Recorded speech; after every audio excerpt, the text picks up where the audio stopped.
Close to nature is close to your world. Myron Homes, Cherubic Farms at Chevilla, 7799949104.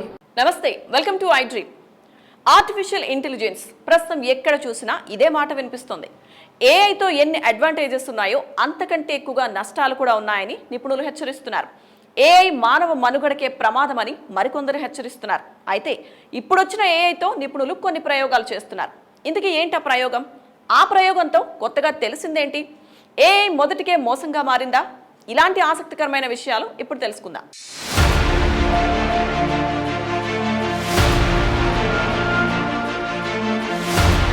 Cornell university AI గురించి ఒక ప్రయోగాన్ని చేపట్టింది. దీనిలో భాగంగా ఏఐ టూల్స్తో యూజర్ల పాస్వర్డ్ను తెలుసుకునే అవకాశం ఉందని కనుక్కుంది. ఏఐ టూల్స్ సహాయంతో ఒక ప్రోగ్రామ్ను ఒక స్మార్ట్ ఫోన్లో యాక్టివేట్ చేయగా అది దానికి దగ్గరగా ఉన్న వేరే డివైస్లో ఎంటర్ చేసే పాస్వర్డ్ను 93% ఖచ్చితత్వంతో కనిపెట్టింది. పాస్వర్డ్ను టైపింగ్ చేసేటప్పుడు వచ్చే సౌండ్ ఆధారంగా ఏఐ టూల్స్ పాస్వర్డ్ను కనిపెట్టాయి. టైపింగ్ చేసే సందర్భంలో ఒక్కో అక్షరానికి ఒక్కో రకమైన సౌండ్ ప్రొడ్యూస్ అవుతుంది.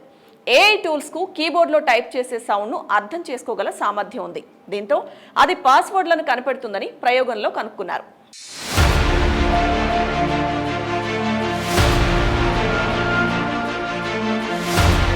ప్రయోగంలో భాగంగా శాస్త్రవేత్తలు ఒక డివైస్కు ఏఐ టూల్స్తో శిక్షణ ఇచ్చి యాపిల్ మ్యాక్బుక్ ప్రోలో పాస్వర్డ్ టైపింగ్ చేశారు.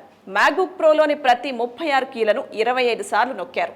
దీంతో ఏఐ టూల్స్ బటన్ ప్రెస్ చేసే ఒత్తిడిలో వచ్చే సౌండ్ను అర్థం చేసుకుంది. తర్వాత వేర్వేరు వేళ్లతో బటన్లను నొక్కినా కూడా 95% ఖచ్చితమైన పాస్వర్డ్ని కనిపెట్టినట్టు శాస్త్రవేత్తలు పేర్కొన్నారు.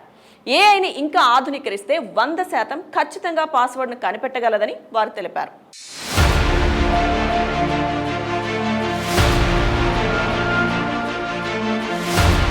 ఈ ప్రయోగం పట్ల నిపుణులు శాస్త్రవేత్తలు ఆందోళన వ్యక్తం చేస్తున్నారు. ఎందుకంటే ఏఐకి పాస్వర్డ్ని కనిపెట్టే టెక్నాలజీ ఉంటే అది చాలా ప్రమాదకరమని హెచ్చరిస్తున్నారు. ఈ టూల్స్ను ఉపయోగించి హ్యాకర్స్ ఈజీగా ఇతరుల బ్యాంక్ పాస్వర్డ్లు, ఇతర వ్యక్తిగత పాస్వర్డ్లను దొంగిలించే అవకాశం ఉందని చెబుతున్నారు. అయితే ఈ ప్రయోగం ద్వారా రాబోయే రోజుల్లో ఆర్టిఫిషియల్ ఇంటెలిజెన్స్ని ఎలా కంట్రోల్ చేయాలి, ఎలాంటి ప్రోగ్రాంలను ఇవ్వాలనే దానిపై ముందస్తు జాగ్రత్త ఉంటుందని నిపుణులు తెలిపారు.